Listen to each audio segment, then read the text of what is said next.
Hello students, welcome back to the channel again. आज हम छंद के बारे में पढ़ने जा रहे हैं। ये छंद का सेकंड पार्ट होने जा रहा है। पहला पार्ट हम पढ़ चुके हैं। उस पार्ट को अगर आपने नहीं देखा है तो पहले सबसे पहले उस पार्ट को देखिए ताकि आपको ये पार्ट भी अच्छे से समझ में आ सके।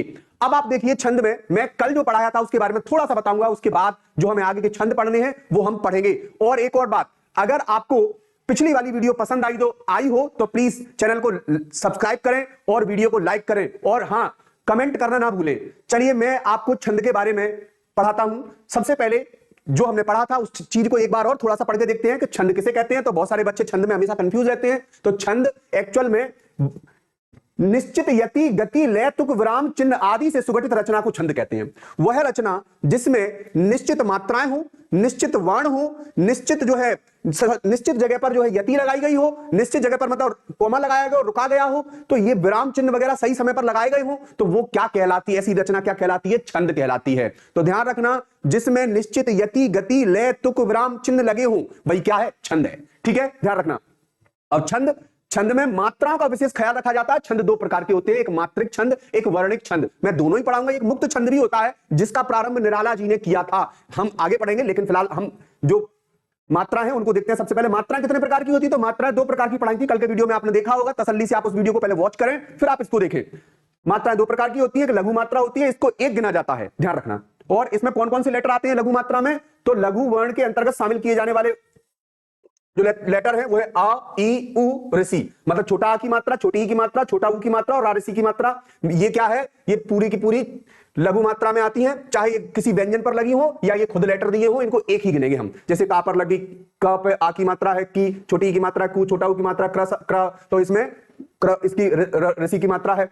अगर कहीं चंद्र बिंदु लग जाए तो उस चंद्र बिंदु की भी मात्रा एक ही होती है, ध्यान रखना। इस पे भी आप ये मत समझ बैठना कि चंद्र बिंदु लग गई तो चंद्र बिंदु लगने पर हम उसको दो मान लें। गलती भी मत करना ऐसा करने का। जैसे हमें यहां पर हंसी लिखा हुआ है तो हंसी में आप लोग ऐसा मत कर देना कि हंसी में दो मात्राएं गिन लो। हाँ, इस हा पर दो मत गिन लेना। इस पर चंद्र बिंदी लगी हुई है लेकिन हम इसको गिनेंगे कितना? एक ही गिनेंगे। और सातों गुरु है तो गुरु मात्रा लगेगी उस पर। असुवन में लघु लघु लघु तीनों पर लघु आ रही, क्योंकि इस पर चंद्र बिंदी भले लगी, ये थोड़ा सा प्रॉपर नहीं लगी है लेकिन चंद्र बिंदी यहां पर लगेगी इस पर। तो ये कैसी है? ये लघु मात्रा है। हाँ, और मैंने आपको एक चीज और बताई थी, जो संयुक्त व्यंजन होते हैं उन पर भी एक ही मात्रा मानी जाती है, लेकिन तो आधा अक्षर होता है उसका भार किस पर चला जाता है? अगले पर चला जाता है। इसलिए अगला वाला अक्षर गुरु हो जाता है और ये लघु ही रहेगा, ध्यान रखना। बच्चे यहां गलती करते हैं, यहां पर इसे गुरु मान लेते हैं और इसे लघु छोड़ देते हैं। जी नहीं, ये जो ता है ना वो इसके अभी बहुत देर से इसके ऊपर बैठा था, लेकिन नंबर इसको दे देगा तो ये दो गिना जाएगा, जबकि ये लघु ही गिना जाएगा। इसको गुरु गिना जाएगा, इसको लघु गिना जाएगा। तो ध्यान रखना, यहां पर आपको दो बातें समझनी होंगी कि इसका जिस वर्ण पर जो है संयुक्त अक्षर जो है उसका अगले जो आधा अक्षर है वो किस पर चला जाएगा? हमारे अगले वाले लेटर पर चला जाएगा, तो उसको गुरु कर देगा, जबकि ये कैसा रह जाएगा? लघु ही रह जाएगा। तो ध्यान रखना। अब गुरु मात्रा में आपको कौन कौन से वर्ण आते हैं? तो ये आते हैं संयुक्त स्वर जिनमें लगते हैं, जैसे बड़ा आ की मात्रा, छोटी ई की मात्रा, छोटा उ की मात्रा, ए की, आई की, ओ की, औ की। ये मात्राएं जिन किसी भी व्यंजन पर लग जाए या ये खुद दिए हो तो कौन सी मात्रा मानी जाएगी? गुरु मात्रा मानी जाएगी। इतनी बात आप याद रखोगे। और ध्यान रखना, कहीं भी ये जो आप देख रहे हो ना, अंकी बिंदी और ये विसर्ग, तो अनुस्वार बोलते हैं इसको। इसके लिए जैसे इंदु में लगी हुई है ना बिंदी, तो ध्यान रखना इस बिंदी को दो गिनेंगे। बच्चे क्या करते हैं? चंद्र बिंदी को भी दो गिन लेते हैं इसके चक्कर में। जी नहीं, जो एक बिंदी है वो क्या है? वो आपका अनुस्वार है और इसकी वजह से इसको दो गिनेंगे। और जो चंद्र बिंदी है वो अनुस्वार नहीं है, वो अनुनासिक है, इसलिए उसको क्या गिनेंगे? एक गिनेंगे। तो मैंने आपको पहले ही बता दिया था कि चंद्र बिंदी एक ही गिनी जाएगी, जबकि ये जो अंकी बिंदी है वो क्या होगा? ये दो गिनी जाएगी और विसर्ग जो है वो भी दो गिना जाएगा। तो इस प्रकार आपको मात्राएं समझ में आ गई होंगी, और नहीं आई है तो आप पहले वाला वीडियो ढंग से वॉच करें। अब देखिए, आप अगर मैं आपको बताऊं कि अगर छंदों की बात करें तो छंदों का सबसे सर्वप्रथम जो उल्लेख है वो कहां मिलता है? तो ऋग्वेद में मिलता है। और दूसरी बात, छंद शास्त्र को पिंगल शास्त्र के नाम से भी जाना जाता है, क्योंकि सबसे प्राचीनतम ग्रंथ हमारे पास जो मौजूद है छंदों के बारे में वो किसने लिखा है? पिंगल जी ने लिखा है, आचार्य पिंगल जी ने लिखा है, इसलिए हम पिंगल शास्त्र भी कहते हैं। अब छंद में दो प्रकार की मात्रा, दो प्रकार के छंद होते हैं, एक मात्रिक छंद होते हैं, एक वर्णिक छंद होते हैं। जो वर्णिक छंद होते हैं उनमें वर्ण गिने जाते हैं और जो मात्रिक छंद होते हैं उनमें मात्राएं गिनी जाती हैं। तो ध्यान रखना। अब मात्रिक छंद में पहला आया। अब मात्रिक छंद में तीन प्रकार के हो गए। एक हो गए सममात्रिक छंद, जिनमें समान मात्राएं होती हैं। सभी चरणों में कैसी मात्राएं होती हैं? समान मात्राएं होती हैं, मात्रिक सममात्रिक छंद होते हैं। फिर हो गए अर्ध सममात्रिक छंद, जिनमें समान मात्राएं नहीं होती हैं, मतलब आधी समान होती है, आधी असमान होती है, इसलिए वो अर्ध सममात्रिक, आधा समय। ठीक है। और कुछ होते हैं विषम मात्रिक छंद, जिनमें कुछ मात्राएं अलग ही भाग रही होती हैं और कुछ मात्राएं अलग भाग रही होती है। तो इसका मतलब कुछ अलग हो रही होती है, कुछ अलग, कुछ 24 हो रही होती है तो कुछ 28 हो रही होती है। तो इसका मतलब ये विषम मात्रिक छंद हो गया। तो सभी चरण जिसमें समान है वो कौन सा छंद है बताइए आप? सभी चरणों में समान समान मात्राएं आ रही हो तो वो कौन सा छंद है? तो वो सममात्रिक छंद है। और ऐसे छंदों के नाम बताओ जिनमें सभी चरणों में बराबर बराबर मात्राएं आती हो। तो आप कह सकते हो चौपाई में सभी चरणों में 16-16 मात्राएं आएंगी, रोला में सभी चरणों में 24-24 मात्राएं आएंगी, गीतिका में सभी चरणों में 26-26 मात्राएं आएंगी, हरिगीतिका में सभी चरणों में 28-28 मात्राएं आएंगी। तो रोला देखिए, चौपाई, रोला, गीतिका, हरिगीतिका और 16 और उसके बाद फिर 24, 26, 28। देखो दो का गैप है ना, दो का गैप। रोला में 24 आ रही है तो गीतिका में 26 आ रही है, तो हरिगीतिका में 28 आ रही है, चौपाई में 16 आएंगी, ध्यान रखना। तो ये सममात्रिक छंद हो गए। अब अर्धसममात्रिक भी होते हैं। आपसे पूछ सकता है वो पेपर में ऊटी में कि दोहा एक कैसा छंद है, सममात्रिक या अर्धसममात्रिक? तो आपको बताना पड़ेगा भैया ये अर्धसममात्रिक है। चौपाई कैसा है कि चौपाई सममात्रिक है, ये आपको बताना पड़ेगा हर हालत में अगर उन्होंने पूछा तो दोहा एक अर्धसममात्रिक छंद है। कैसे पता लगा? क्योंकि इसके सभी चरण बराबर नहीं होते। शुरू पहले चरण में आ रही होती है 13 मात्राएं और अंतिम चरण में आ रही होती है कितनी? दूसरे चरण में आ रही होती है 11 मात्रा। 1 2 3 4 दोहा में तो ऐसे चलते हैं ना चरण, 1 2 3 4, 4 चरण हो गए। पहले चरण में कितनी मात्राएं? 13, दूसरे चरण में 11, तीसरे चरण में 13, चौथे चरण में 11।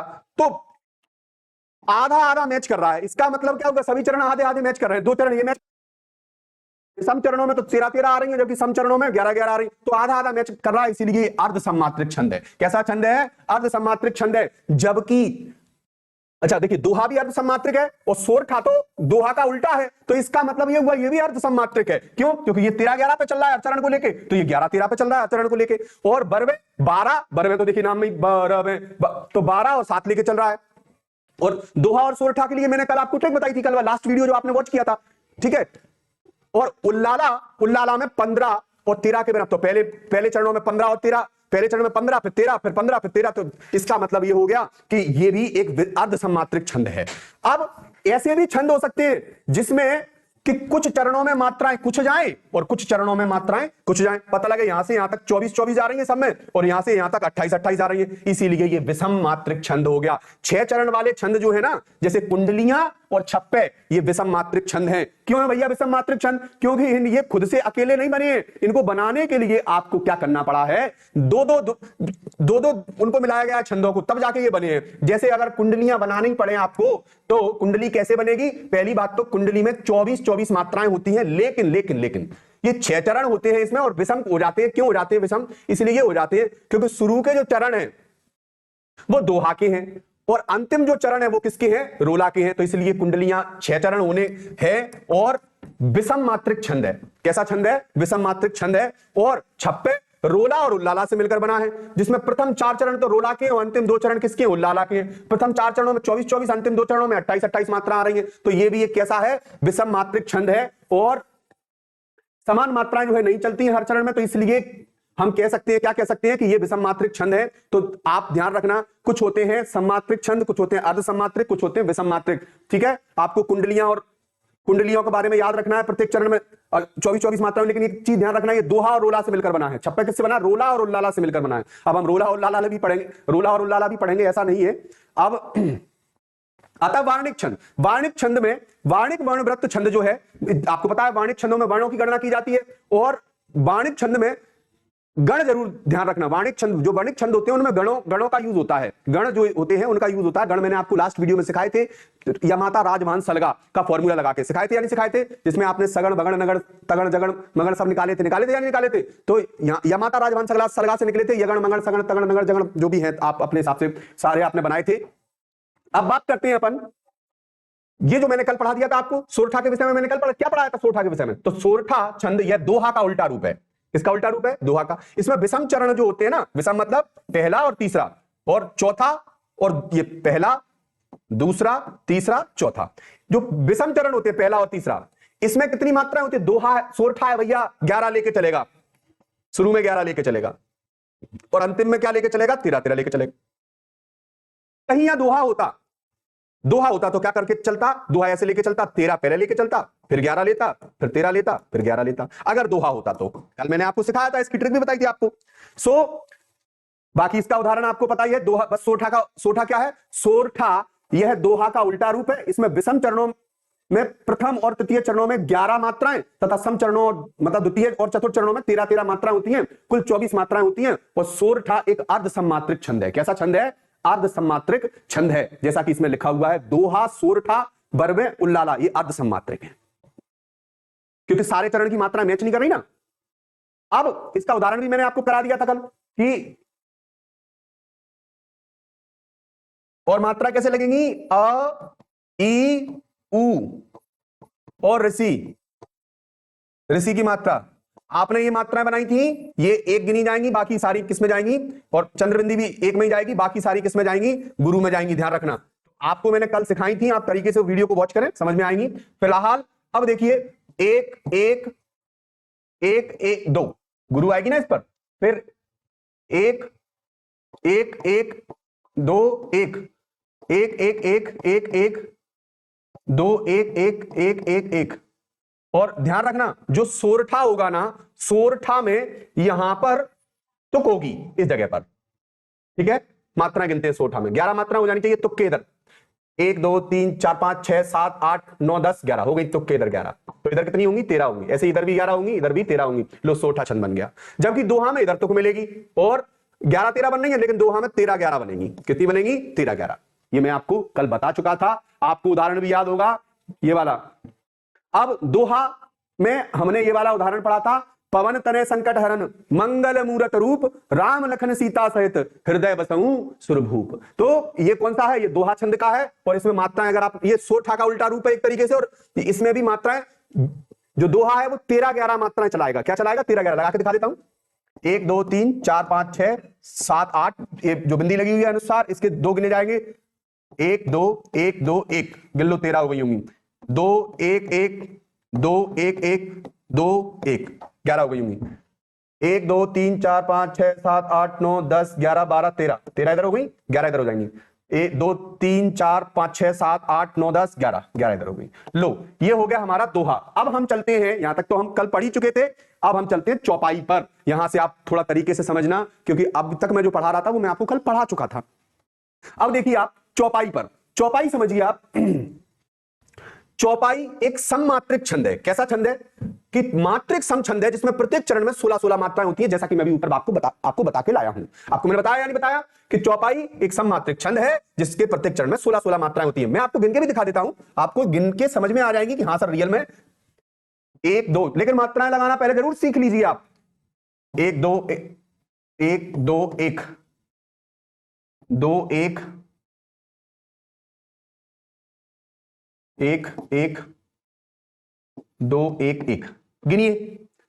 1 2 3 4 5 6 7 8 9 10 11 12 13 14 15 16 हो गई। सब में 16-16 आ जाएंगी, इसीलिए ये कौन सा छंद है? चौपाई छंद है। और ये एक सममात्रिक छंद है, ना कि अर्ध सममात्रिक करे आओ आप गलती से, ध्यान रखना।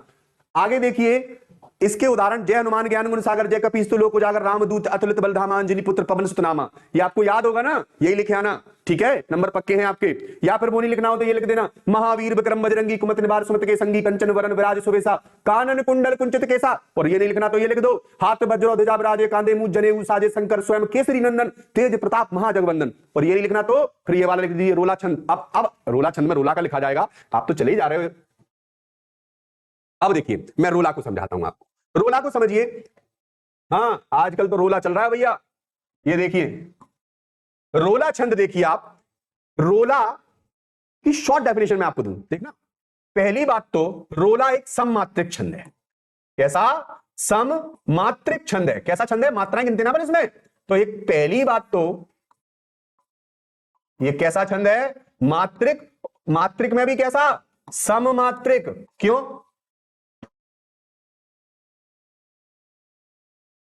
क्योंकि इसमें 4 चरण होते हैं और प्रत्येक चरण में कितनी कितनी मात्राएं होती हैं? 24 मात्राएं होती हैं, इसीलिए ये सममात्रिक है। क्यों है सममात्रिक? दोबारा बताइए, इसकी परिभाषा आप बताइए। कि रोला एक सममात्रिक छंद है, इसमें 4 चरण होते हैं और प्रत्येक चरण में 24 मात्राएं होती है, वो भी 11 13 के विराम होता है इसमें, 11 13 पर। मतलब यति कहां होती है? यहां होती है 11 पर। लगा के दिखाऊं मात्राएं मैं आपको? चलिए लगा के दिखाता हूं। हाँ छंदों में मात्रा है, मात्रा लगाने में तो मजा आता है।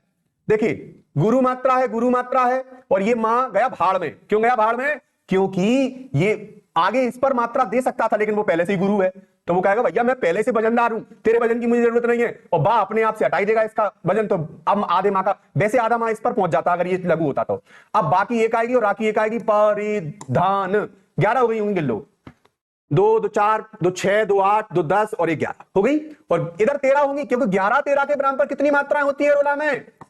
24 मात्राएं होती है। लगा के दिखाता हूं, 1 2 3 4 5 6 7। अच्छा ये आधा ना है, इस पर वजन डालेगा या इस पर सुपर, तो सु, कुल मिलाकर ये गुरु हो जाएगा। बाकी ये तो लघु ही रहेगा, ये लघु रहेगा, ये गुरु रहेगा। गिनिए 13 हो रही है कि नहीं हो रही है, गिनते हैं, 1 2 3 4 5 6 7 8 9 10 11 12 13, ठीक है, तो 13 मात्रा इधर हो गई। तो इस प्रकार अब पूरे में आप लगाकर चेक कर सकते हो, आपका रोला छंद निकल आएगा। क्या निकल आएगा? रोला छंद निकल आएगा। अब अगला आता है उल्लाला। अब रोला क्या है? रोला एक सममात्रिक छंद है। कैसा छंद है? सममात्रिक छंद है, जबकि उल्लाला सममात्रिक छंद नहीं है। क्यों भैया, क्यों नहीं है होंगी? तो उल्लाला एक अर्ध सममात्रिक छंद है, इसमें 15 13 के विराम पर 28 28 मात्राएं होती हैं। और देखिए आप इसका उदाहरण देखिए, करते अभिषेक पयोध है बलिहारी इस वेश की, हे मातृभूमि तू सत्य ही सगुण मूर्ति सर्वेश की। क्या वास्तव में इसमें 15 13 के विराम पर 28 28 मात्राएं हैं? चेक कर लीजिए, 1 2 3 4 5 6 7 8 9 10 11 12 13 14 15 हो गई, 15 इधर हो गई, तो फिर इधर 13 हो जाएंगी। 15 13 के विराम पर कितनी बोली थी अभी ऊपर हमने? 28 बोली थी ना। तो 1 2 3 4 1 2 3 4 5 6 7 8 9 10 11 12 13 हो गई। तो 15 13 के विराम पर जिसमें 28 मात्रा हो तो कौन सा छंद कहलाता है? तो वो उल्लाला छंद कहलाता है, ठीक है। और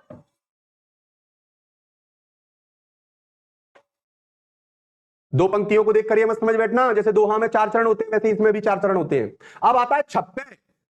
जिसने छप्पे रटा वो तो परेशान हो जाएगा। क्यों? क्योंकि छप्पे को रटने की जरूरत नहीं है। रोला को और उल्लाला को जिसने समझ लिया कि 4 चरण इसके और 2 चरण इसके, प्लस करो फटाफट से, और 4 चरणों में 24 24 मात्राएं, और इसके चरणों में कैसी मात्रा हो जाएंगी? 28 28 मात्रा हो जाएंगी। तो हम सीधी सी भाषा में कहें तो शुरू के 4 चरण रोला के और अंतिम किसके? उल्लाला के। और इस प्रकार दोनों ये मिलकर क्या बनेंगे? 6 चरण बना देंगे। कितने चरण बना देंगे? 6 चरण। तो 6 चरण बना देंगे, तो ये जो 6 चरण है वो किसके कहलाने लगेंगे? छप्पे के कहलाने लगेंगे। तो ध्यान रखना, छप्पे छंद अगर आपको रटना नहीं है तो क्या कर लीजिए, छप्पे छंद एक विषम मात्रिक छंद है। क्यों विषम मात्रिक है? क्योंकि कुछ तो ये रोला का है, कुछ उल्लाला का है, इसलिए ये विषम मात्रिक छंद है। इसमें शुरू के 4 चरण रोला के होते हैं, अंतिम 2 चरण उल्लाला के होते हैं। इस प्रकार इसमें 6 चरण हो जाते हैं और इसलिए विषम मात्रिक छंद है। मैं आपको उदाहरण बता देता हूं, दोनों को जोड़ के रख दिया मैंने। उदाहरण कुछ नहीं है, जो अभी ऊपर पढ़ा है उन्हीं को जोड़ दिया। ये लीजिए, नीलांबर परिधान हर्षपट पर सुंदर है, सूर्यचंद्र उग्र में सूर्यचंद्र रत्नाकर है, नदियां प्रेम प्रवाह फूल तारा मंडप है, बंदी मंडल है, बंदी जन खगवृंद शेष फन सिंहासन है, और करते अभिषेक पयोध है बलिहारी इस वेश की, हे मातृभूमि तू सत्य ही सगण मूर्ति सर्वेश की। तो ये लीजिए, ये हो गए 4 हमारे किसके? रोला के, और ये 2 हो गए उल्लाला के, और दोनों को जोड़ दिया तो हमारे पास क्या बन के आ गया? हमारे पास छप्पे बन के आ गया। ध्यान रखना, क्लियर हुआ? आगे देखिए, अब आता है गीत का छंद। गीत का छंद में कितने? 26 मात्राएं होती हैं। मैंने अभी बताई थी ना, 26 मात्राएं होती है गीत का छंद में। 26 मात्राएं होती है, लेकिन 14 12 पर यति होती है। उसमें कहां पर ठहराव होता है? 14 12 पर। चरण के अंत में लघु गुरु होना आवश्यक है, ठीक है। चलिए देखते हैं। हे प्रभु आनंद दाता ज्ञान हमको दीजिए, शीघ्र सारे दुर्गुणों को दूर हमसे कीजिए, लीजिए हमको शरण में, हम सदाचारी बने, ब्रह्मचारी धर्म रक्षक वीर व्रतधारी बने। तो आप इसमें समझिए कि इसमें क्या वास्तव में ही 14 12 की विराम पर 26 मात्राएं हो रही हैं या नहीं हो रही हैं? तो एक लाइन में हम लगा के चेक कर लेते हैं। 2 1 2 2 1 1 नहीं आएगी इस पर। बताओ क्यों नहीं आएगी एक? क्योंकि ये जो आधा ना है ना, अब इसके ऊपर आके बैठ जाएगा और कहेगा चल भाई तू 2 है और मैं ये 1 है दा, ये 2 ये 2। गिनो फटाफट से, ये 14 होंगी और ये 12 होंगी। मैं इधर की लगा रहा हूं, आप इधर की गिनो। 2 1 1 1 2 2 1 2 गिन ली? नहीं गिन पाई? 2 3 4 5 6 7 8 9 10 11 12 13 14 14 हो गई। 1 2 3 4 5 6 7 8 9 10 11 12 और 14 एंड 12 का अगर जोड़ा बना दिया जाए तो फिर ये कौन सा छंद बन जाता है? ये हमारा गीत का छंद बन जाता है। और हरि गीत का में 2 कदम आगे बढ़ जाते हैं। क्या? क्योंकि 26 से आगे बढ़ेंगे तो 28 पर पहुंच जाएंगे। ध्यान रखना, रोला 24 था, गीत का 26 है, हरि गीत का 28 होगा। अब एक बात और याद रखना, ये रोला कैसा था? रोला सम्मात्रिक छंद था, गीत का भी सम्मात्रिक छंद है, जबकि हरि गीत का भी सम्मात्रिक छंद है। जैसा कि मैं आपको पढ़ा के लाया हूं कौन कौन से सम्मात्रिक है, कौन कौन से विषम मात्रिक है। उल्लाला तो विषम मात्रिक है। उल्लाला कैसा है? विषम मात्रिक है। देखिए, चौपाई रोला गीत का, हरि गीत का, ये सम्मात्रिक है। दोहा सोरठा बरवे उल्लाला, तो उल्लाला जब विषम मात्रिक है तो फिर उल्लाला ही तो मिला है छप्पे में, तो वो भी विषम मात्रिक हो गया। और कुंडलियां छप्पे ये अर्ध सम्मात्रिक, ये अर्ध सम्मात्रिक है, जबकि छप्पे जो है वो विषम मात्रिक है। ये हमने पढ़ा था। आगे चलिए, उल्लाला हो गया, छप्पे हो गया। गीतका में हमने गीतका में भी मात्राएं लगा ली। अब हम पढ़ेंगे हरि गीत का। इसकी डेफिनेशन लिख दोगे ना आप गीतका की? 26 मात्राएं होती हैं और सम्मात्रिक छंद है, ठीक है। और 14-12 पर यति होती है। चरण के अंत में लघु गुरु होना आवश्यक है। आगे देखिए, हरि गीत का छंद। हरि गीत का छंद भी कैसा है? तो ये भी एक सम्मात्रिक छंद है। क्यों? क्योंकि इसमें प्रत्येक पंक्ति में, प्रत्येक जो चरण है उसमें कितनी मात्राएं होती है? 16-12 के विराम पर 28-28 मात्राएं होती हैं। कितनी कितनी होती हैं? 28-28। गिन लीजिए आप। गिन के दिखा दूं? चलिए गिन के दिखाता हूं। ये याद है आपको? पहले बताइए जल्दी से। हाँ, सबको याद होगा। क्या? श्री रामचंद्र कृपाल भज मन हरण भव भय दारुणम नव कंज लोचन कंज मुख कर कंज पद कंजारुणम कंदर्प अगणित अमित छवि नव नील नीरज सुंदरम पट पीत मानव तड़त रुचि सुचि नौमि जनक सुतावरम भजु दीन बंधु दिनेश दानव दैत्य वंश निकंदनम। पढ़ा है आपने ये? हाँ, पढ़ा होगा सभी ने। हाँ, हनुमान चालीसा होगा घर में ना, पढ़ लेना घर पे जाके। तो इसमें राम जी की स्तुति हम करते हैं और इसमें मात्राएं लगा के चेक करते हैं क्या 16-12 के विराम पर हरि गीत का छंद बन रहा है या नहीं बन रहा है। 28 मात्राएं हो रही हैं या नहीं हो रही हैं, चेक करते हैं। 2 मात्राएं 1, इस पर कितनी आएंगी? अभी तो सिखाया था 2 आएंगी। ये तो इसमें ध्यान रखिए, जब ये पहले ही से 2 हो गया तो अब इसका आगे जाने का कोई मतलब ही नहीं है, यही सिंगल मात्रा रह जाएगी। और इसमें पढ़ाया था ना राजसी वाला पढ़ा था, सिंगल मात्रा आएगी। 2 1 1 1 1 1 1 1 1 1 1 1 2 1 1 और इसकी आएगी मां की मात्रा या नहीं आएगी? बताओ। या मैंने गलती करी है? क्या गलती है आप बताओ? आएगी मात्रा मां की? नहीं आएगी। मां तो आधा है, तो आधा जो होगा वो कौन पर वजन डालेगा? भैया इस पर, णा पर। तो णा से कहेगा तू 2 हो जा, मेरे को छोड़ दे। तो समझिए, 2 2 4 5 6 7 8 9 10 11 12 13 14 15 16। इधर तो हो गई 16 भैया। अब इधर और आ जाओ, इधर 12 हो जाए तो हम जीत गए। 1 2 3 4 5 6 7 8 9 10 11 12। गुड, ठीक है। बड़ा अच्छा लगता है मात्राएं मिल जाती हैं तो, वरना फिर टेंशन में आ जाते हैं, कहां से कौन सा अक्षर गलत लिख दिया, टाइप करने वाले ने कहां गलती कर दी। हाँ, गलती टाइप करने वाले की होती है और फिर ढूंढना हमें पड़ता है। तो इसमें आप मिला लीजिए हरि गीत का छंद में और घर पे खूब गाइए इस हरि गीत का छंद को बैठकर। अगला आता है कुंडलियां। इसके तो नाम में ही कुंडलियां हैं, और कुंडलियां हैं तो 2 छंदों को लेकर गुथा बैठा होगा ये तो। और कौन से छंदों को लेकर गुथा बैठा है बताइए आप? यह 6 चरण वाला विषम मात्रिक छंद है। इसके प्रत्येक चरण में 24 मात्राएं होती हैं। ये तो ठीक है, पर विषम मात्रिक है। क्यों? क्योंकि 2 चरण किसी और के हैं, 2 किसी और के हैं। इसके प्रथम 2 चरण दोहा के, बाद के 4 चरण रोला के होते हैं। तो दोहा प्लस रोला, दोहा प्लस रोला, और बोले तो कुंडलियां। ये दोनों छंद कुंडली के रूप में एक दूसरे से गुथे रहते हैं, और जिस शब्द से शुरू होते हैं ना, उसी शब्द से इनकी समाप्ति भी होती है। कुंडलियां पहचानने का सबसे अच्छा तरीका है, जहां से शुरू वहीं पर एंड, जहां से स्टार्ट होगा वहीं पर खत्म होगा। मैं आपको बताऊंगा अभी इसमें उदाहरण में। कुंडलियां छंद कहते हैं उसे। देखिए, आपको आसानी से समझ में आ जाएगा। मैं इस छंद को पढ़ के दिखाता हूं आपको। बिना विचारे जो करे सो पाछे पछताए। हाँ, आप भी बिना विचारे मोबाइल चलाते रहते हो, बाद में पछताते रहते हो कि शायद पढ़ लेते तो आज हमें छंदों में बिल्कुल दिक्कत नहीं होती। अब देखिए, काम बिगाड़े आपनो जग में होत हसाए, जग में होत हसाए चित्त में चैन न पावे, खान पान सम्मान राग रंग मन ही ना भावे, कहे गिरधर कबीराय दुख कछु टरत न टारे, और खटकत है जिये माही कियो जो बिना विचारे। तो देखो, बिना विचारे और बिना विचारे, अब आपको समझ में आ गया होगा कि जो चीज बिना विचारे हमने कर रखी है वो क्या है। वो सीधी सी बात यह है इसमें कि हमें दोनों चीजें क्या कर रही है, मैच कर रही है कि नहीं कर रही है। तो आपको समझ में आ जाएगा, जहां से शुरू किया था वहीं पर अंत किया है। तो इसीलिए ये क्या हो गया, ये हो गया हमारा ये हमारी कुंडलियां हो गई। कौन सा छंद हो गया, कुंडलियां छंद हो गया। तो इसके लिए मैंने उदाहरण दूसरा भी ले रखा है, ऐसा नहीं है। और मात्रा लगा के, कुंडलियां छंद में मात्रा लगा के दिखा दे रहा हूं आपको। वैसे तो आपको मात्रा पता ही है इसकी, जो दोहा की है, शुरू में किसकी है, दोहा की है। कुंडलियां छंद में प्रत्येक शुरू में दोहा है। देखो 1 2 3 4, गिनो कितनी हो गई, 1 2 3 4 5 6 7 8 9 10, 1 2 3 4 5 6 7 8 9 10 11 12,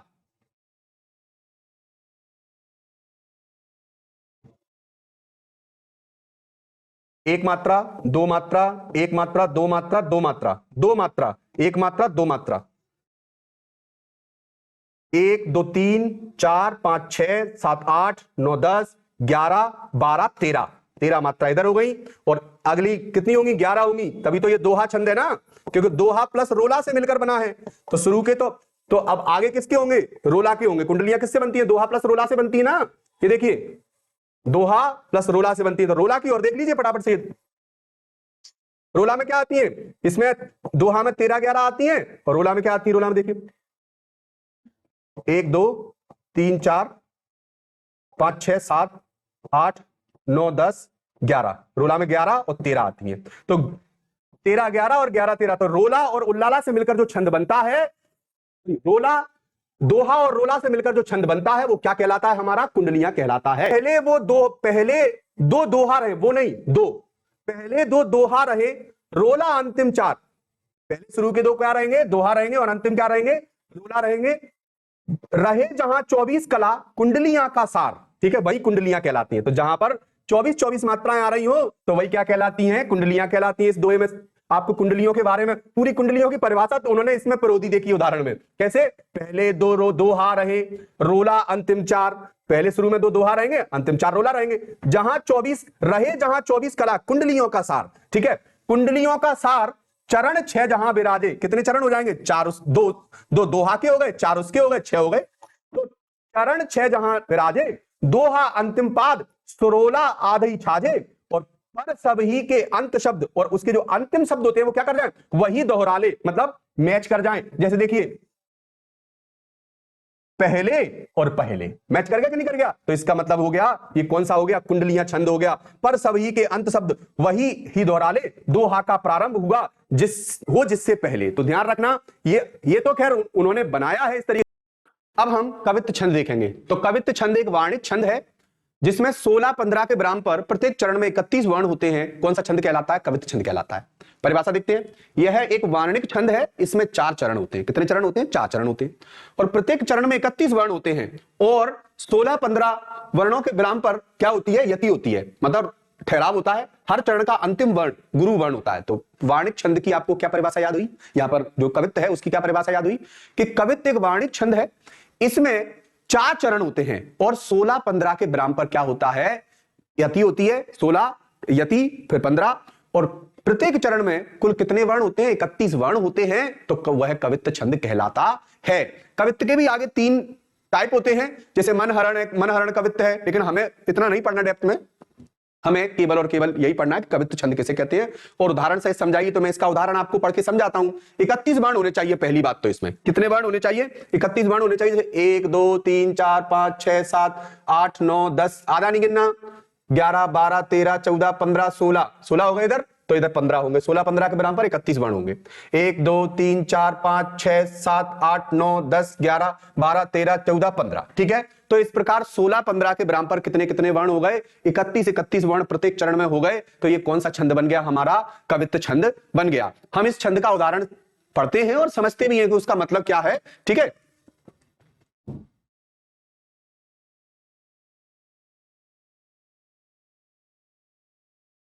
पढ़ता हूं मैं। भेजे मन भावन के उद्धव के आवन की सुध ब्रज गावनी मैं पावन जबे लगी कहे रत्ना कर ग्वालनी की झोर झोर दौर दौर नंद की पौर आवन नंद पौर आवन तबे लगी ऊझा की पद कंजन पे पैक पैक पाती छाती छुअन छबे लगी हमको लिखो है कहा हमको लिखो है कहा हमको लिखो है कहा कहन सबे लगी। हाँ, तो बहुत ही अच्छा कवित्व है ये, लाइनें बहुत अच्छी हैं। अगर आप उदाहरण लिखना चाहो और भूल जाओ, आपको ना याद रहे, तो ये 3 बार रिपीट कर देना, हमको लिखो है कहा, और बस इसी को 3 बार लिख देना, कवित्व का उदाहरण हो जाएगा। हमको लिखो है कहा, हमको लिखो है कहा, हमको लिखो है कहा, बस लास्ट में कहन समय लगी, तो ये कवित्व छंद हो जाएगा। चलिए मैं आपको इन लाइनों का मतलब समझाता हूं कि जब उद्धव जी आए थे, कौन आए थे? उद्धव जी कृष्ण जी की पाती चिट्ठी लेकर आए थे। वो तो गांव में अपने नंद बाबा के लिए जो है वो चिट्ठी आई थी, और वो जो चिट्ठी वहां पर पहुंची तो सारे गांव में ये पता लगा, क्या पता लगा? ग्वालिनी जो थी उन्हें पता लगा कि उद्धव आया है, और उद्धव आया है और कृष्ण की क्या लेकर आया है? पाती लेकर आया है। तो कृष्ण की पाती के बारे में पता लगा, तो भगवान कृष्ण की तो बहुत सारी प्रेमिकाएं थी, सभी उनको प्रेम करते थे, जो उनकी भक्त थी, प्रेमिकाएं थी, वो सबको जैसे ही पता लगा तो सब झोर सब लोग झोर जल्दी कर कहे रत्नाकर ग्वालिनी की। रत्नाकर नहीं लिखी है ये लाइनें, तो रत्नाकर के द्वारा लिखी गई है ये लाइनें। क्या लिखी गई है वो? और वो कह रहे हैं ग्वालिनी की, किसकी कह रहे हैं? ग्वालिनी के बारे में कह रहे हैं। झोर के सारी ग्वालिनी जल्दी और दौड़ के नंद पौर मतलब नंद बाबा की जो गेस्ट रूम होता है उसमें, गेस्ट रूम जो आगे बैठक है ना, बैठक बोलते हैं आजकल उसको, तो नंद पौर आवन तबे लगी। सारी ग्वालिनी कौन की पौर में इकट्ठी हो जाती हैं? नंद बाबा की पौर में इकट्ठी हो जाती हैं। और क्यों आई है ये? क्योंकि उन्हें पता लगा है उद्धव जी आए हैं, क्या लेकर? चिट्ठी लेकर आए हैं। तो सुनिए, ऊझा के पद कंजन पे, अब कुछ तो छोटी नाटी थी जो पहुंच नहीं पा रही थी, भीड़ लग गई थी वहां पर, तो ऊझक पद कंजन, पैरों की जो उंगलियां होती है ना उन पे, पद कंजन पे, ऊझा के पद कंजन पे पैक पाती छाती छुअन छबे लगी। और जिसके भी हाथ में चिट्ठी पड़ गई वो अपने सीने से उस छाती से अपनी चिट्ठी को जो है अपनी छाती से लगा रही है और प्रसन्न हो रही है। और प्रसन्न होने के अलावा ये पूछ रही है, क्योंकि पढ़ना लिखना तो आता नहीं था, तो वो पूछ रही है उनसे, पढ़ने को कह रही है वो लोग कि हमको लिखो है कहा, हमको लिखो है कहा, हमको लिखो है कहा, कहन सबे लगी। सब कह रही है हमारे लिए प्रभु श्री कृष्ण ने क्या लिखा है। वो उनको प्रेम करती थी और इस चक्कर में वो सब वहां पर दौड़ कर नंद की पौर में इकट्ठी हो गई हैं। तो ये इसका अर्थ है। आपको तो 2 लाइनें कम से कम याद कर लेना और लिख आना कवित्व छंद का उदाहरण, ठीक है? परिभाषा तो आपको याद हो ही गई होगी। कवित्व एक वाणिक छंद है और इसमें 16-15 के विराम पर 31 वर्ण होते हैं। मैंने दूसरा उदाहरण भी लिया है, अगर आपको ये याद हो जाए तो ये लिख देना, जो भी याद हो जाए कम से कम 1 लाइन तो पक्का होनी चाहिए आपको, दोनों में से किसी की भी। शिशिर में शशि को स्वरूप पावे सबताऊं, घाम हूं मैं चांदनी की दुत दमकत है। शिशिर में शशि को स्वरूप पावे सबताऊं, घाम हूं मैं चांदनी की दुत दमकत है। सेनापति होत शीतलता, सेनापति होत है सेनापति होत शीतलता है गुनी, रजनी की झाई बासर में झलकत है।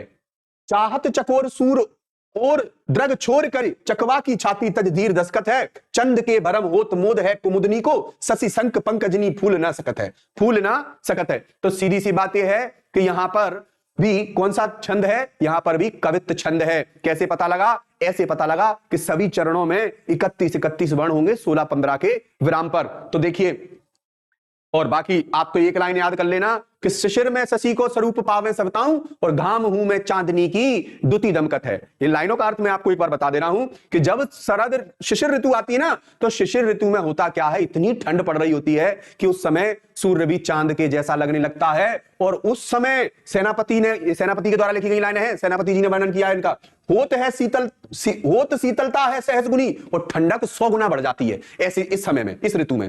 रजनी की झाई बासर में झलकत है, और जो सूर्य है ना वो भी तालाब में उसकी जो परछाई पड़ रही है वो ऐसी लग रही है जैसे चंद्रमा की परछाई हो। और चाहत चकोर सूर्य और द्रग छोर करे, और जो चकोर पक्षी है वो सूर्य की ओर देखा जा रहा है कि ये सूर्य नहीं मून है, चंद्रमा है। और चकवा की छाती तज धीर दस्कत है, और चकवी की छाती क्या कर रही है? धीर दसक रही है, उसके मतलब धैर्य उसका खो रहा है। चंद के भरम होत मोद है कुमोदनी को, और चंद के भरम मतलब अब देखिए ऐसे में क्या होता है कि जब ऐसा पता लगे कि प्रकृति को यह पता लगे कि ये दिन नहीं रात है, तो फिर पूरी की पूरी प्रकृति कंफ्यूज हो जाएगी। तो यहां पर प्रकृति में भी कई चीजें कंफ्यूज हो जाती हैं, कभी कभी हम भी कंफ्यूज हो जाते हैं। सुबह के 5 बजे जग गए और जबकि थोड़ा सा उजाले वाली रात थी, 2 बजे जाग गए और सोचा सुबह के 5 बज गए, देखा कि सुबह के 5 नहीं बजे थे, रात के 2 बजे थे। बाद में जाके फिर सो गए और फिर ऐसे सोए, रात में ऐसे सोए कि सवेरे 9 बजे फिर नींद खुली। तो कई बार ऐसा हमारे साथ भी हो जाता है, हम भी कंफ्यूज हो जाते हैं। तो यहां पर पूरी प्रकृति कैसे कंफ्यूज हो रही है कि चंद के भरम होत मोद है कुमुदनी को। अब कुमुदनी कब खिलती है? रात में खिलती है। कुमुदनी कब खिलती है? रात में खिलती है। तो अभी तो दिन है, लेकिन सूर्य भी कैसा दिखाई दे रहा है? चंद्रमा के जैसा दिखाई दे रहा है। तो वो दिन में वो बड़े मन में प्रसन्न हो रही है कि अब मेरा खिलने का समय आ गया, तो वो अपने आप को खिलाने का प्रयास करती है, ठीक है। जबकि रात तो अभी आई ही नहीं है, कुमुदनी कैसे खिल जाएगी अभी, लेकिन वो खिलने का प्रयास कर रही है। और तथि संक पंकजनी फूल न सकत है। और जबकि इधर उल्टा कौन के साथ हो रहा है कि आपने देखा होगा जो कमल है वो खिलता है, कीचड़ भी तो खिलता है, जो पंकजनी मतलब पंकज मतलब कमल, तो कमल जो खिलता है तो वो कब खिलता है? सुबह खिलता है, सूर्य को देखकर खिलता है। लेकिन अभी सुबह तो हो गई है, सूर्य तो आ गया है ऊपर, लेकिन कमल सोच रहा है ये सूर्य है या चांदी है, खिलना चाहिए या नहीं खिलना चाहिए, तो कमल खिले ही नहीं पा रहा। तो इस लाइन का मतलब क्या हुआ? सस्यशंक पंकजनी फूल न सकत है। तो इस प्रकार यहां पर शिशिर ऋतु का वर्णन सेनापति जी ने किया था, लेकिन हमें वर्णन से मतलब नहीं है, हमें तो 2 लाइनें कौन से छंद की याद करनी है? कवित्व छंद की याद करनी है, जिसमें 16-15 के विराम पर 31 वर्ण होते हैं, 4 चरण होते हैं। अगर चारों चरण याद हो जाते हैं बहुत अच्छी बात है, और अगर ये नहीं याद करना तो ये वाला याद कर लो। मैं इसको भी समझा देता हूं। ये भूषण के द्वारा किया गया वर्णन है, कवि भूषण ने किया था, और भूषण ने जो वर्णन किया था वीर शिवाजी मतलब शिवराज का वर्णन करते हुए लिखते हैं, क्या लिखते हैं कि ऊंचे घोर मंदिर के अंदर रहने वाली, जो ऊंचे ऊंचे महलों में रहने वाली थी, ऊंचे घोर मंदिर के अंदर रहती हैं। अब काय में रह रही हैं? ऊंचे ऊंचे पर्वतों पहाड़ों की गुफाओं में रह रही हैं। तो जो महलों में रहती थी वो काय में पहुंच गई हैं? ऊंचे ऊंचे पहाड़ों की गुफाओं में पहुंच गई हैं। डर के मारे, कौन के डर के मारे? वीर शिवाजी के डर के मारे कि अब उनके डर के मारे जो है काय में रह रही है? गुफाओं में रह रही है। कौन की पत्नियां हैं ये जो गुफाओं में पहुंच गई है रहने के लिए? ये जो शत्रु थे, शिवाजी के जो शत्रु थे, वो शत्रु थर थर जब हार जाते हैं तो थर थर कांपते हैं, उनके डर के मारे छुपते फिरते हैं, अपनी पत्नियों को लिए डोलते फिरते हैं। तो ऐसा वर्णन किसने कहा है? किया है भूषण ने किया है। आगे देखिए, फिर वो आगे बता रहा है, भूषण बता रहा है, भूषण जो है कौन के बारे में बता रहा है कि उनकी दुर्दशा के बारे में बता रहा है, जो शत्रु लोग हैं और शत्रु जो हैं शिवाजी के, और उनके परिवारों की क्या स्थिति हो जाती है जब वो उन्हें मजबूर हो जाते हैं भागने के लिए। कंदमूल भोग करे, कंदमूल भोग करे। तो जो पहले क्या खाया करती थी? बढ़िया फल फूल खाया करती थी, अच्छे अच्छे लजीज व्यंजन खाया करती थी, अब बेचारी सूखे साखे फल पत्तियां फूल पत्तियां चबा के रह रही हैं। कहां पर? जंगल में। 3 बेर खाती ते वे 3 बेर खाती हैं। पहले क्या खाया करती थी? वो 3 बार खाती थी, मतलब लिया भैया ये केसर वाला दूध, लिया भैया अब इसको लिया, अच्छी अच्छी चीजें खाती थी और खाती और पीती जो भी है। और अब क्या कर रही हैं? अब बेचारी 3 बेर खाके काम चला रही है, बेर खाके काम चला रही हैं। पहले कितनी बार खाती थी? घर पे कितनी बार चाहती थी? 3 बार। और अब कितनी बार खाती हैं? तो 3 बेर खाके काम चला रही हैं। पेट नहीं भर रहा, भूखी फिर रही हैं वहां पर। क्यों? क्योंकि शिवाजी से जो इन लोगों ने क्या ले लिया है? लोहा ले लिया है, शिवाजी से जो इन्होंने पंगा लिया है। तो भूषण ने वर्णन किया है, भूषण कहते हैं भूषण शिथिल अंग, भूषण शिथिल अंग। और एक बात बता दूं मैं आपको, जो अंग शिथिल रहते थे, कोई काम धाम नहीं करना पड़ता था, अब वो अंग कैसे पड़ने लगे हैं? कमजोर पड़ने लगे हैं, शिथिल पड़ने लगे हैं। मतलब उनके अंग जो हमेशा बेड पे पड़ी रहती थी, शिथिल पड़ी रहती थी, काम धाम करना नहीं पड़ता था, एनर्जी होती थी खूब, अब वो अंग कैसे पड़ने लगे हैं? शिथिल पड़ने लगे हैं। विजन डुलाती तेवे विजन डुलाती हैं। अब देखिए, पहले चारों ओर उनके कौन लगी रहती थी? बिजना डुलाने वाली लगी रहती थी, हवा करने वाली लगी रहती थी। आज वो विजन डुलाती बन में डोलती फिर रही हैं। क्यों? क्योंकि शिवाजी की वजह से, डर के मारे। तो लास्ट लाइन में भूषण के बारे में क्या लिखा है? भूषण भनत शिवराज वीर तेरे त्रास। हे शिवराज, हे वीर शिवाजी, तेरे डर के कारण, तेरे त्रास के कारण ये लोग क्या कर रहे हैं? इनकी जो स्त्रियां हैं उनके साथ क्या स्थिति हो रही है कि नगन जड़ाती तेवे, नगन जड़ाती हैं। नगन जड़ाती तेवे मतलब जिनके वस्त्रों में उनके जो भी आभूषण होते थे उनमें नग्न जड़े होते थे, जो नग्न जड़ित आभूषण पहनती थी, आज वो बेचारी नगन जड़ाती हैं। नगन मतलब नंगे। अब ये बेचारी नंगी डोल रही हैं। क्यों डोल रही हैं? क्योंकि अब ठंड के मारे, जड़ाती मतलब कहते हैं जाड़ो पड़ रहा है, जाड़ो मतलब ठंड। अब ठंड के मारे उतने भी कपड़े नहीं है कि जो अपनी ठंड बचा सके, उतने ही कपड़े थोड़े बहुत लपेटे फिर रही हैं, तो नगन जड़ाती हैं। तो कुल मिलाकर यहां वर्णन किया है, लेकिन इसमें भी कौन सा छंद है? इसमें भी कवित्व छंद है। मैं लाइन इसमें कितने डिजिट है, मतलब कितने वर्ण है वो गिन के दिखा देता हूं आपको। ऊंचे 1 2 3 4 5 6 7 8 9 10 11 12 13 14 15 16 16 हो गए इधर, तो 15 इधर होंगे। 1 2 3 4 5 6 7 8 9 10 11 12 13 14 15। ठीक है, आपको समझ में आ गया होगा। 16 15 के बराबर 31 वर्ण होते हैं तो कवित्व छंद कहलाता है। ये इसकी व्याख्या है अगर आपको पढ़ना हो तो। ठीक है, सवैया छंद आता है अगला। अब सवैया भी एक वर्णिक छंद है, क्यों? क्योंकि सवैया में भी वर्ण गिने जाते हैं। सवैया छंद, इसमें 22 से लेकर 26 तक वर्ण होते हैं, सवैया छंद कहलाता है। अब सवैया के कई प्रकार होते हैं, लेकिन मैंने कई प्रकारों में से कोई 6 की प्रकार यहां कवर किए हैं, जैसे मत्तगैंद सवैया, मालती सवैया और दुर्मिल सवैया। मत्तगैंद सवैया और दुर्मिल सवैया, मैं इनको अच्छे तरीके से समझाऊंगा, आपको जरूर समझ में आएगा, पूरी वीडियो वॉच कीजिए। मत्तगैंद सवैया पहले देखते अपन, इसका नाम दूसरा क्या है? मालती भी है। पेपर में आपके एक बार ओटी पूछ भी चुका है वो शायद कि मत्तगैंद सवैया का दूसरा नाम क्या है, तो मालती सवैया भी है। ठीक है, परिभाषा, यह एक समवर्णिक छंद है, इसके प्रत्येक चरण में 23 वर्ण होते हैं। यह एक कैसा छंद है? समवर्णिक छंद है। प्रत्येक चरण में 23 वर्ण होते हैं, इसमें प्रत्येक चरण में 7 भगण और अंत में 2 गुरु होते हैं, इसे मालती सवैया भी कहा जाता है। अब आपको याद आएगा राजभान सलगा। कौन याद आएगा? राजभान सलगा। क्यों याद आएगा? क्योंकि उसी से आप किसी चीज के गण निकाल पाओगे, और इसे कितने गण बता रहा है, वो भी कौन से गण बता रहा है? भगण बता रहा है। कि सवैया अगर आपको पहचानना हो तो उसमें कितने भगण होने चाहिए? 7 भगण होने चाहिए। और सवैया में भी कौन सा सवैया? मालती सवैया। तो मालती की पहचान क्या है? बताओ क्या है मालती? अरे भैया, ये वो मालती की बात नहीं कर रहा हूं मैं, कि आप कह रहे हो कि भैया वो प्रियंका चोपड़ा जो है उसकी बेटी की बात नहीं कर रहा हूं मैं। मालती की पहचान क्या है? मालती की पहचान ये है कि 7 भगण होंगे और वर्ण 23 होंगे और अंत में 2 गुरु होंगे। ये चलिए अपन उदाहरण देखते हैं तो समझ में आएगा अपन को। अब आपको यहां पर उदाहरण से समझ में आ जाएगा कि हां, हमने जो गण पढ़े थे वो पढ़कर सही किया था, क्योंकि अब यहां पर वो हमें यूज होने वाले हैं। देखिए मैं पढ़ाता हूं आपको उदाहरण, बहुत प्यारा है ये, कि धूर भरे अति शोभित श्यामजू और तैसी बनी सिर सुंदर चोटी। कि श्यामजू धूल में खेलते हैं तो बड़े प्यारे लगते हैं, और ऊपर बनी कैसी बढ़िया चोटी बनी है उनकी, सुंदर चोटी बनी हुई है ऊपर। और खेलत खात फिरे अंगना पग पैंजनी बाजत पीरी कछोटी। और कैसी कछोटी है उनकी? पीरी कछोटी है, और पग में पैंजनी बाजती रहती है, और खाते खेलते फिरते रहते हैं आंगन में। ये कान्हा जी का वर्णन है। वाह छवि को रस खान बिलोकत, उस छवि को तो रस खान भी क्या करता है? दीवाना है। रस खान भी दीवाना। रस खान के बारे में, खान था लेकिन दीवाना था किनका? कान्हा जी का। क्यों? कैसी छवि थी उनकी, मन को भा जाने वाली छवि।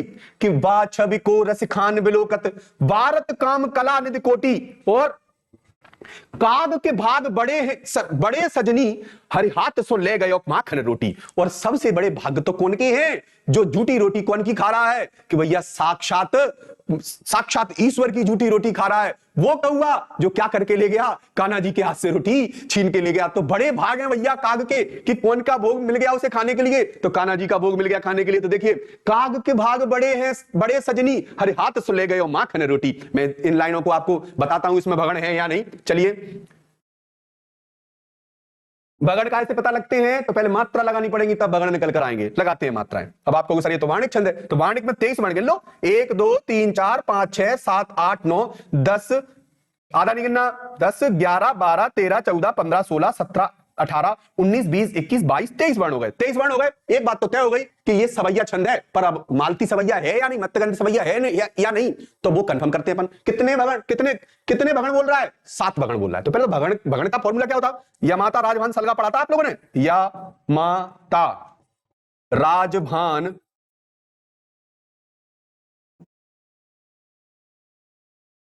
या माता राजभान सलगा,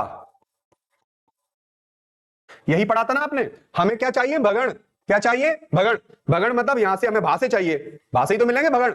तो 3 लेटर मिलाते हैं अपन, तो 3 लेटर हमारे मिलेंगे भा न स, अर्थात इसकी मात्रा क्या बन जाएगी? गुरु लघु लघु। तो हमें गुरु लघु लघु चाहिए, वो भी 7 बार, तो ही ये क्या होगा? हमारा मालती सवैया छंद होगा। देखते हैं। दू गुरु लघु लघु, गुरु लघु लघु, गुरु लघु लघु, आधे का तो कोई मतलब ही नहीं है, कैंसिल ही होगी इसकी मात्रा। ठीक है, तो गुरु लघु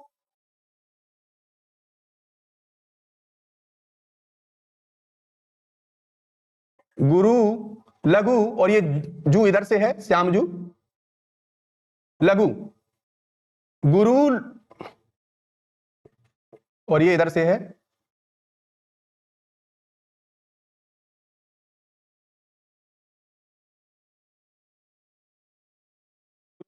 लघु लघु, गुरु लघु लघु, गुरु लघु लघु, और गुरु गुरु। ठीक है, क्लियर हो गई? कैसे क्लियर हो गई? ये गलती है, ये तैसी इधर से लगेगी और श्यामजू में छोटी ऊ की मात्रा लगेगी। ठीक है, तो अब आप देखिए क्या कि दूर भरे अति शोभित श्यामजू तैसी बनी स्थिर, तैसी बनी स्थिर सुंदर चोटी। तो हम देखते हैं कि भगन हो रहे हैं या नहीं हो रहे हैं। 1 2 3 4 5 6 7 गुरु लघु लघु, क्योंकि गुरु लघु लघु हमारा आना चाहिए, तो 7 तो भगन हो गए। और क्या बोला है? 2 गुरु बोले हैं, तो लास्ट में देखो 2 गुरु हैं। क्लियर? कौन सा हो गया हमारा? ये हमारा मत्स्य गयंत मालती सवैया हो गया। अब आप देखिए, आप सब में लगा के देख लेना मात्राएं। देखिए मात्राएं तभी नहीं आएंगी, या तो हमने कहीं लिखने में गलती की होगी, वरना मात्राएं जरूर आएंगी। अब एक और उदाहरण देख लो, उससे क्लियर नहीं हुआ हो तो इसको देख लो। शेष महेश गणेश दिनेश सुरेशं जाहे निरंतर गावे। सुना है ना आपने कि शेष महेश दिनेश गणेश सुरेशं जाहे निरंतर गावे। कौन को निरंतर गाते हैं? ईश्वर को। क्या? जाहे अनादि अनंत अखंड अछेद अभेद सुवेद बतावे। और उसे कैसा बताते हैं? आदि अनंत सब कुछ उसी को, अखंड अभेद सब कुछ उसी को बता रहे हैं। कौन है भैया ये? कि जिसको शेष गणेश महेश सुरेश दिनेश सब, सूर्यदेव शिव जी गणेश जी सब उनको ध्या रहे हैं। कौन है? तो सुनिए बताता हूं कौन है। नारद से सुख व्यास रटे, नारद जी भी रटे जा रहे हैं, सुख भी रट रहे हैं, व्यास जी भी रट रहे हैं अपने कल्याण के लिए। लेकिन ऐसे कल्याण नहीं हो रहा। क्यों? क्योंकि रटे जा रहे हैं। हारे तो पुण्य पार न पावे, तो भी इनकी जिंदगी पार नहीं हो रही, बार बार रट रहे हैं। किनको रटे रहे हैं? बताता हूं किनको रट रहे हैं, तुम खुद समझ जाओगे। तुम बताना मेरे बताने से पहले। ताहे अहीर की छोहरियां छचिया भर छाछ पे नाच नचावे। हाँ, ताहे अहीर की छोहरियां छचिया भर छाछ पे नाच नचावे। कौन है बताइए? तो अहीर की छोरियां, जिसको छचियावर छाछ मतलब थोड़े से दही माखन के लिए क्या कर रही हैं? नाच नचा रही हैं। कौन नाच रहा होगा नाच? तो देखिए ग्वालिनियों ने जिसे नाच नचा लिया, क्योंकि ग्वालिनियां उनको प्रेम करती थी, तो उस प्रेम के चलते मतलब आप प्रभु को प्रेम से जीत सकते हो। किससे? प्रेम से, हृदय से जीत सकते हो, ना कि मन जो है आपकी चीजों में लगा हुआ है और भगवान का नाम रटे जा रहे हो। कुछ नहीं होने जाने वाला उससे। तो ध्यान रखना कि ये तो भाव के भूखे हैं, तो ये हमारे कृष्ण जी हैं। तो अवतार दिखाया था, किसको दिखाया था? अपना विराट अवतार। तो क्या नाम है? अर्जुन को दिखाया था। ये वही है, ये वही अनादि है, वही अनंत है, वही अखंड है, अवेद है, तो अछेद है, अवेद है, यही है वो। तो जिनको साक्षात भगवान खुद जिनका वर्णन करते हैं, मतलब महेश मतलब साक्षात शेष महेश मतलब शिव जी गणेश जी, और दिनेश मतलब जो सूर्यदेव हैं, सब लोग तो उनका गुणगान करते हैं और अवेद है, अनंत है। तो ऐसी स्थिति में आपको समझ में आ गया होगा कि यहां पर कितने वर्ण हैं? 31 वर्ण हैं। अब भगण कितने होने चाहिए? तो गिन लेते हैं, 7 होने चाहिए ना, 2 गुरु। चलो लगा लेते हैं। गुरु लघु लघु, गुरु लघु लघु, गुरु लघु लघु, गुरु लघु लघु, गुरु लघु लघु, गुरु लघु लघु, गुरु लघु गुरु। ये गुरु क्यों हो गया? क्योंकि ना आधा इस पे रा पे आ गया तो गुरु हो गया। लघु लघु गुरु गुरु। जोड़ लेते हैं। 7 निकल के आ रहे हैं या नहीं निकल के आ रहे? 1 2 3 4 5 6। क्या कर दिया?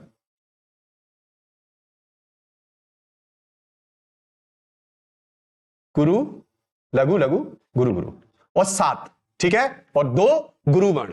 तो इस प्रकार आपको समझ में आ गया होगा कि ये भी कैसा है?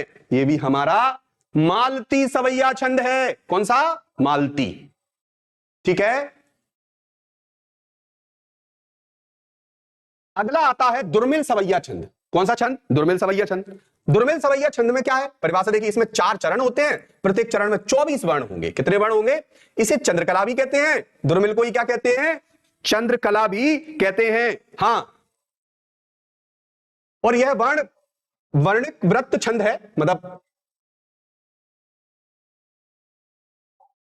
दुर्मिल या चंद्रकला सवैया, इसमें प्रत्येक चरण में 24 वर्ण तथा 8 सगण होते हैं। कितने सगण होते हैं? मतलब मात्राओं को भी ध्यान में रखा जाता है, मात्राओं से पता लगता है कि कितने सगण हैं और कितने वर्ण हैं। तो वर्ण और वो दोनों ही देखे जाते हैं इसमें।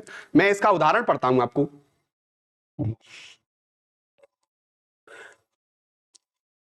पुरतैन किसी रघुबीर बधु धर धीर दये मग में डग द्वय, जल की भरि भाल कनी जल की पुट सूख गए मधुराधर में, फिर बूझत है चलनो अब केतिक पर्ण कुटी करे हैं किथे वह, तिय की लख आतुरता पिय की अखियां अति चारू चली जल चुए।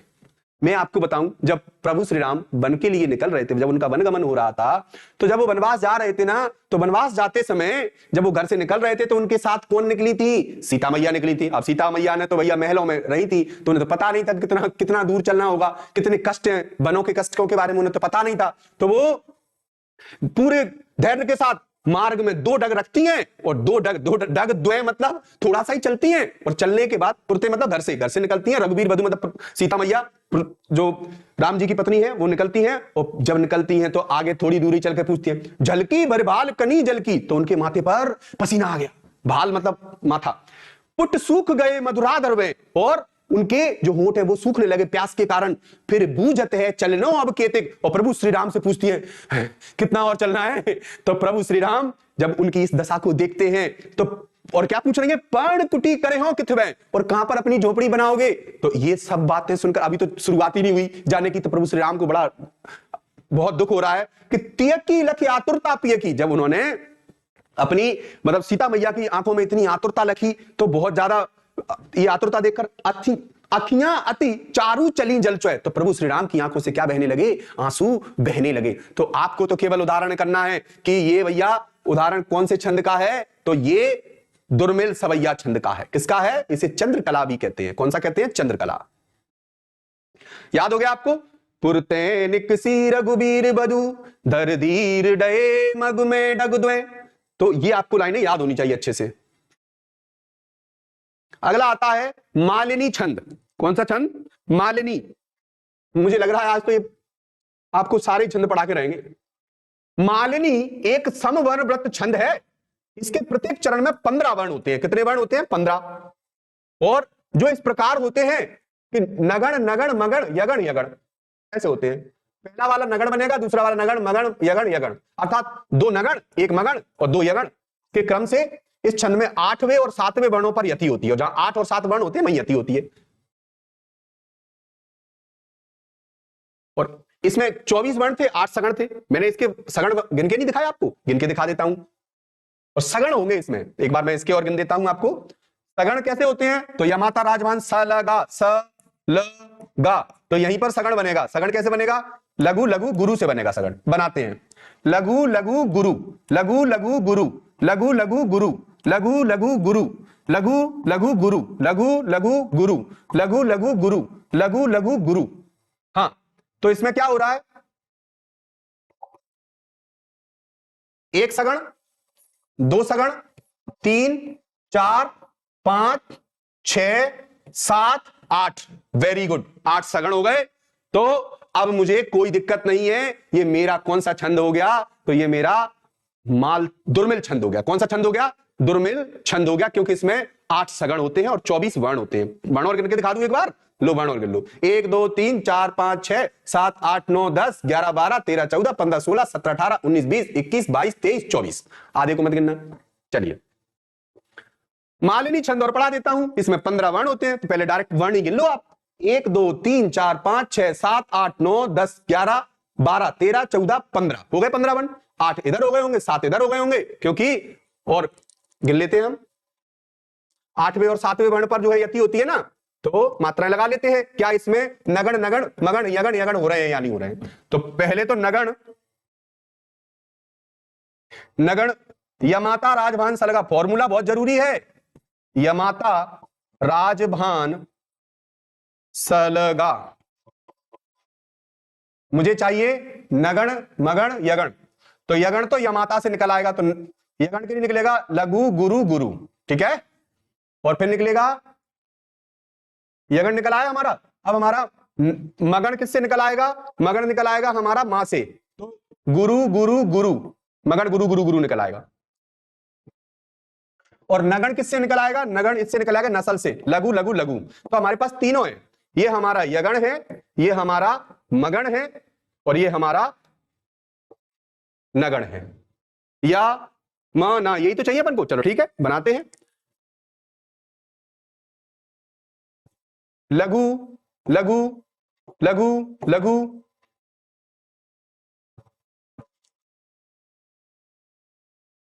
लघु लघु, गुरु गुरु गुरु, लघु गुरु गुरु, लघु गुरु गुरु। देखते हैं बन भी रहे हैं या नहीं। तीन तीन का जोड़ा बनाते हैं हम। पहला निकल आया हमारा क्या? नगण निकल आया है, ठीक है। फिर दूसरा क्या निकल आया? ये भी नगण निकल आया, तो नगण नगण। अब चाहिए मगण। मगण में मातारा, मातारा, तो मगण में बनेगा तीनों गुरु, तो तीनों गुरु मगण निकल आया। अब चाहिए अपन को यगण यगण, तो अगण यगण यगण में, अगर यगण यगण में लघु गुरु गुरु, लघु गुरु गुरु। और तो जो 8वें और 7वें वर्ण पर क्या है? यति है, तो मेरा ये उदाहरण भी हो गया। अब मैं इस उदाहरण को एक बार पढ़ देता हूं। मैंने आपको उसमें भी पढ़ा था, किसमें? करुण रस में पढ़ा था, इसको याद करो।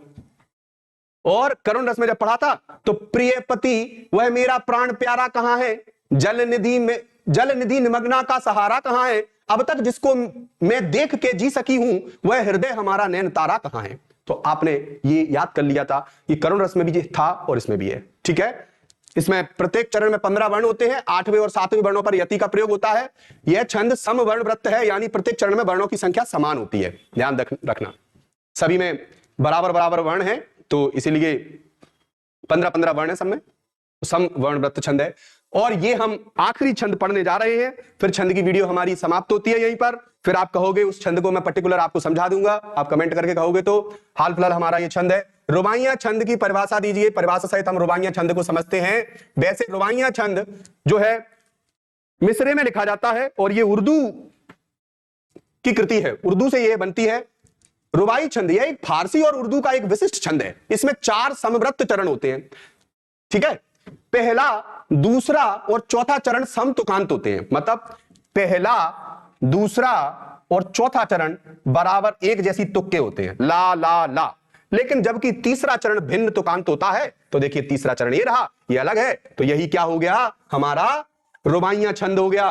तो रुबाई छंद का आपको यही सबसे पहचान है, अच्छी पहचान है कि एक चरण अलग होगा, बाकी चरण समान, मतलब तुकांत होंगे, तो रुबाइयां छंद कहलाएगा। और आपने अपनी एनसीईआरटी किताब से याद किया होगा कि आंगन में ठुनक रहा है जिद आया है, बालक तो हुई चांद पे ललचाया है, और आईना देके उसे कह रही है मां देख आईने में चांद उतर आया है। पढ़ा था आपने ये? यही है रुबाइयां छंद का उदाहरण, आप इसको कर लेना। जितनी दिल की गहराई हो उतना गहरा है प्याला, जितनी मन की मादकता हो उतनी मादक है हाला, और जितनी उर की भावुकता हो उतनी सुंदर साको है, जितना हो जो रसिक उसे है उतनी रस में मधुशाला। ओके, तो ये हमारा कौन सा छंद हुआ? रुबाइयां छंद हुआ। तो छंद में हमने क्या पढ़ा कि छंद कितने प्रकार के होते हैं? तो मात्रिक और वर्णिक छंद होते हैं। एक छंद कौन सा और होता है? वो होता है मुक्त छंद, जिसमें कोई भी मात्राओं का और वर्णों का नियम लागू नहीं होता, वो मुक्त छंद होता है। निराला ने जूही की कली, जो एक रचना है जूही की कली, उसमें निराला जी ने प्रारंभ किया था। तो इस प्रकार वो एक मुक्त छंद है, बाकी मात्रिक और वार्णिक छंद होते हैं। अब आपकी छंद की वीडियो कंप्लीट हुई। अगर आपको कहीं भी कोई डाउट रह जाए तो आप मुझे कमेंट करके बताइए, मैं उस पर्टिकुलर विषय के लिए आपको और वीडियो बनाकर अपलोड करूंगा। और अगर आपको वीडियो पसंद आई हो तो प्लीज चैनल को सब्सक्राइब कीजिए और वीडियो को लाइक कीजिए, और प्लीज बेल आइकन को भी आप ऑन करके रखिए, जिससे आपको इंपॉर्टेंट जो भी वीडियो आपके लिए महत्वपूर्ण हो सकते हैं वो आपको समय पर मिल जाएं। तो ओके, थैंक यू।